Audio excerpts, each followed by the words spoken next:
नमस्कार दोस्तों, स्वागत है आपका अपने channel health and physical education study hub में। ये एमसीक्यू सीरीज़ का तीसरा पार्ट हम आपके लिए लेकर आए हैं और जो आज का टॉपिक है वो है न्यूट्रिशन। तो अगर आप फिजिकल एजुकेशन से रिलेटेड किसी भी एग्ज़ाम की तैयारी कर रहे हैं तो ये टॉपिक आपके लिए काफ़ी इम्पॉर्टेंट हो जाता है, क्योंकि इस टॉपिक से जुड़े हुए कम से कम 4 से 5 सवाल आजकल पूछे ही जाते हैं, ये निश्चित है। तो आइए चलते हैं, शुरू करते हैं अपना वीडियो और देखते हैं पहला सवाल आपके सामने है कि लिपिड्स किसे कहा जाता है। तो दोस्तों, लिपिड्स फैट्स को कहा जाता है। नेक्स्ट क्वेश्चन देख लेते हैं कि मानव शरीर के लिए ऊर्जा देने वाला पोषक तत्व कौन सा होता है। तो दोस्तों, मानव शरीर के लिए जो ऊर्जा देने वाला पोषक तत्व होता है वो कार्बोहाइड्रेट के लिए बोला जाता है। ये एनर्जी गिविंग न्यूट्रिएंट्स बोला जाता है तथा फैट्स को भी एनर्जी गिवन न्यूट्रिएंट्स बोला जाता है। लेकिन फैट्स क्या होता है कि बाद में ऑक्सीडाइड होते हैं। सबसे पहले कार्बोहाइड्रेट ही ऑक्सीडाइड होता है। हमारी बॉडी का सिस्टम कुछ ऐसा बना हुआ है कि खाने में सबसे पहले जो भी खाना हम खाते हैं उसमें सबसे पहले कार्बोहाइड्रेट ही हमारी बॉडी को ऊर्जा प्रदान करता है। उसके बाद फैट्स का नंबर आता है तथा सबसे लास्ट में प्रोटीन का नंबर आता है जो कि ऊर्जा प्रदान करता है। लेकिन प्रोटीन्स को बिल्डिंग ब्लॉकर ऑफ बॉडी बोला जाता है। नेक्स्ट क्वेश्चन, शरीर में कार्बोहाइड्रेट किस रूप में एकत्रित रहता है। तो दोस्तों, जब हम कोई कार्बोहाइड्रेट खाते हैं तो वह सबसे पहले ग्लूकोज के रूप में कन्वर्ट होता है तथा उसके बाद ये ग्लाइकोजन की फॉर्म में हमारे लिवर तथा मांसपेशियों में एकत्रित हो जाता है। नेक्स्ट क्वेश्चन नंबर 4, कार्बोहाइड्रेट को अन्य और किस नाम से जाना जाता है। तो जैसे दोस्तों फैट्स को लिपिड्स के नाम से जाना जाता है, वैसे ही कार्बोहाइड्रेट को सैकेराइड्स के नाम से जाना जाता है।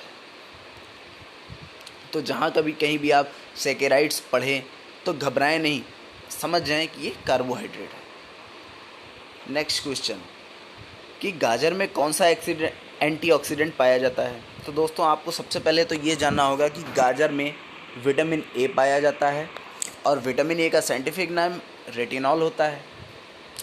लेकिन गाजर से जो हमें प्राप्त होता है हमारे शरीर में वो कैरोटीन प्राप्त होता है। बाद में यह कैरोटीन से जाके रेटिनॉल में कन्वर्ट होता है, इसीलिए कैरोटीन को प्रीकर्सर ऑफ विटामिन ए भी बोला जाता है। लेकिन दोस्तों, यहाँ पे क्वेश्चन क्या पूछ रहा है, क्वेश्चन पूछ रहा है कि गाजर में कौन सा एंटीऑक्सीडेंट पाया जाता है, ना कि हम कौन सा विटामिन।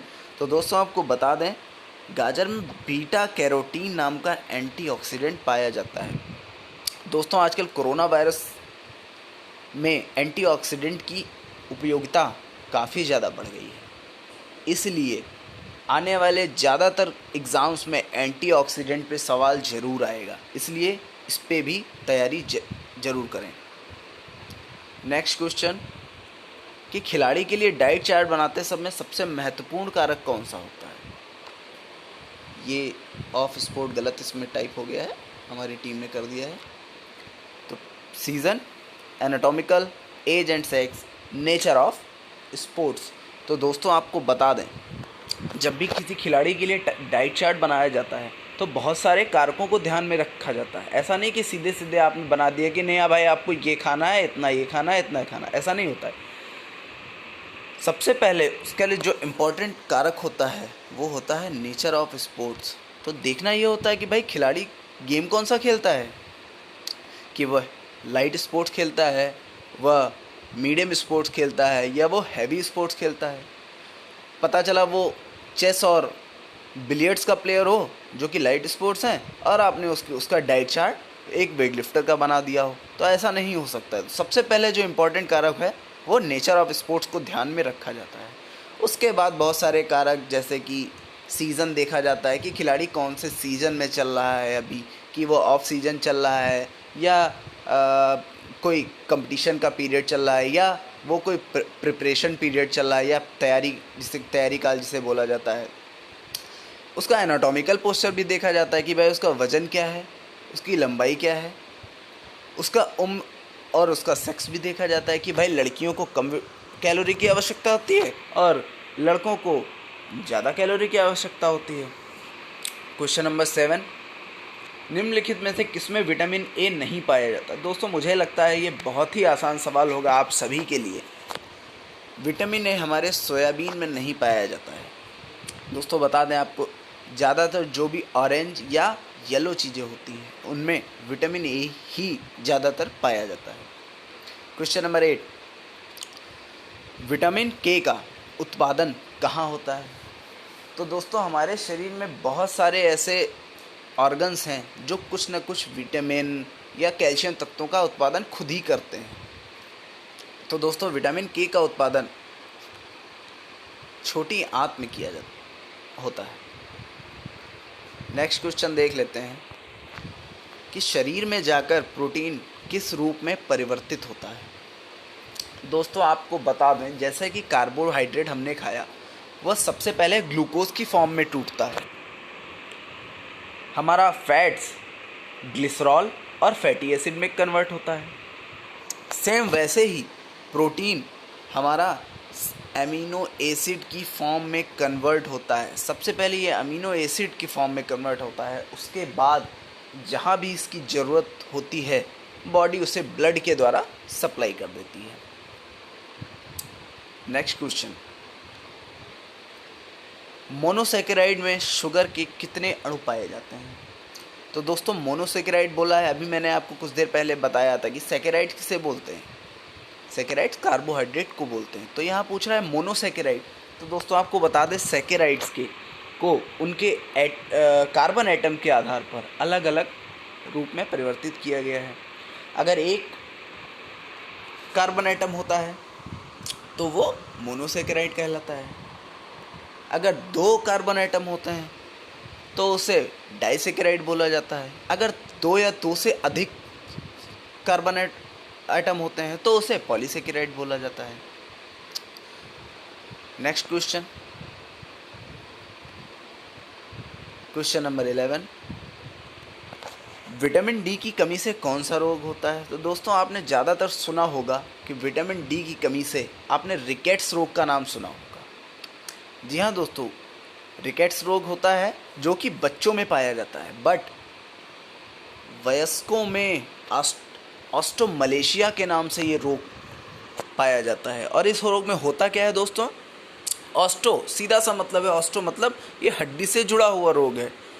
इसमें हड्डियां पतली और कमज़ोर हो जाती हैं। नेक्स्ट क्वेश्चन, NIN का पूरा नाम क्या है। तो दोस्तों NIN का पूरा नाम नेशनल इंस्टीट्यूट ऑफ न्यूट्रिशन है। यह संस्था क्या करती है दोस्तों, यह संस्था हमारे भारत में न्यूट्रिशन से जुड़े हुए जितने भी क्रियाकलाप होते हैं उनको संचालित करती है। क्वेश्चन नंबर 13, NIN का मुख्यालय कहाँ पर स्थित है। दोस्तों NIN का मुख्यालय हैदराबाद में स्थित है। बहुत ही इंपॉर्टेंट क्वेश्चन है ये। नेक्स्ट क्वेश्चन देख लेते हैं।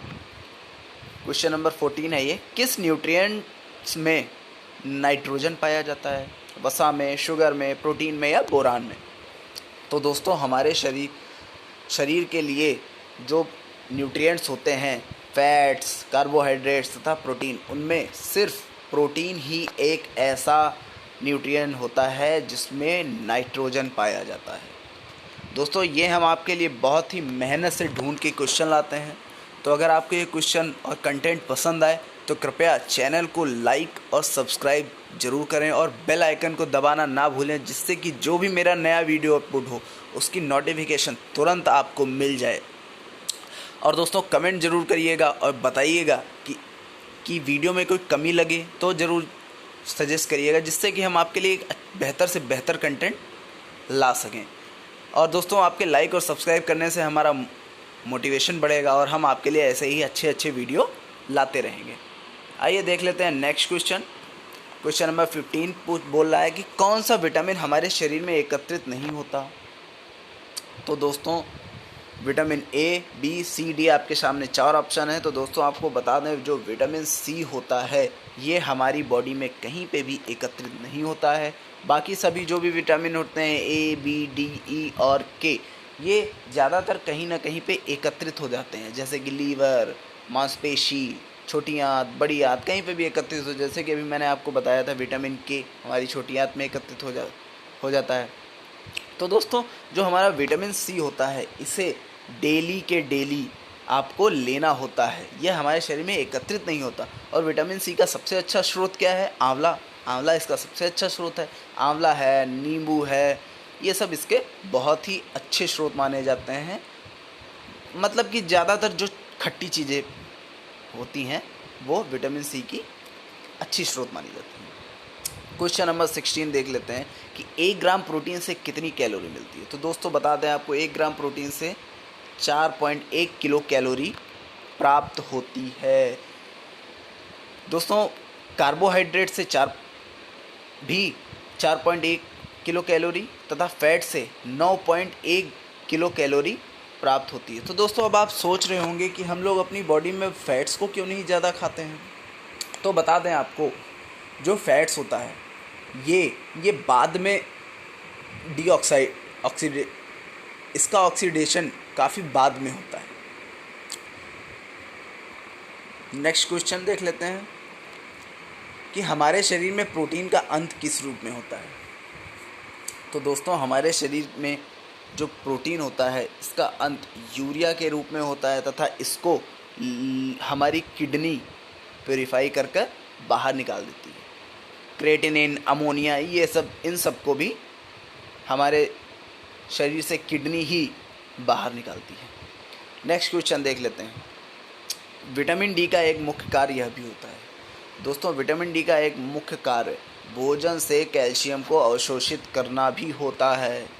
दोस्तों बता दें आपको, जो भी हम भोजन खाते हैं तो विटामिन डी क्या कार्य करता है, उसमें से जो कैल्शियम होता है उसको एब्जॉर्व करके हमारे बोन्स तथा हमारे दांतों में पहुंचाता है। तो दोस्तों लगभग 94% कैल्शियम हमारी बॉडी में जो भी मतलब कि कैल्शियम प्राप्त मतलब एकत्रित होता है, उसमें से 94% हमारी बोन्स तथा हमारे दांतों में पाया जाता है।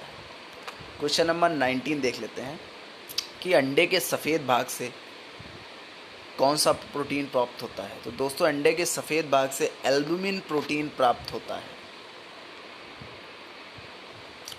नेक्स्ट क्वेश्चन, इंसुलिन को कौन सा खनिज तत्व एक्टिव करता है। दोस्तों ये क्वेश्चन बहुत ही इम्पॉर्टेंट है, इसको ज़रूर ध्यान से देखिएगा। दोस्तों जो हमारा क्रोमियम होता है ये हमारी बॉडी में इंसुलिन जो बनता है उसको एक्टिवेट करता है। आजकल हम लोग जो पैक्ड खाना खाते हैं, जैसे पैक्ड दूध, मतलब ज़्यादातर जो पैक्ड चीज़ें आती हैं उनमें से जिंक तथा क्रोमियम को निकाल दिया जाता है, जिस वजह से वो खाना सड़ता नहीं है और वो कई दिनों तक चलता रहता है। तो आपको बता दें, जो इसमें से क्रोमियम होता है ये हमारे शरीर के लिए बहुत ही इम्पॉर्टेंट होता है। देखा होगा आपने, ज़्यादातर आजकल डायबिटीज़ की समस्या होती जा रही है। क्यों होती जा रही है? इसी वजह से कि हम लोग क्रोमियम खाते ही नहीं है। क्रोमियम इंसुलिन को एक्टिवेट करता है। तो दोस्तों अगर आपको ये वीडियो पसंद आया हो तो कृपया कमेंट करके ज़रूर बताएं, और कोई कमी लगे तो भी ज़रूर बताएं, जिससे कि हम आगे चल के और सुधार कर सकें। धन्यवाद। जय हिंद, जय भारत।